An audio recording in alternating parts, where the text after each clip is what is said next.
ছাত্র দলের সদস্য মনা এই মুহূর্তে বক্তৃতা রাখবেন। মনা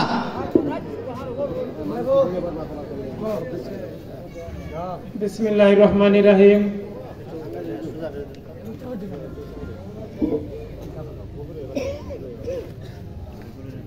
আট নং দেওঘর ইউনিয়ন ১ নং ওয়ার্ড আজকের এই মত বিনিময় সভায়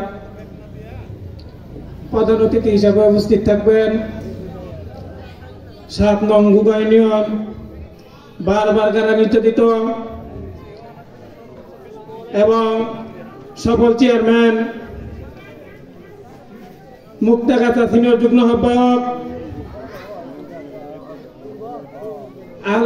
মোহাম্মদ কামরুজ্জামান লেবু সাহেব।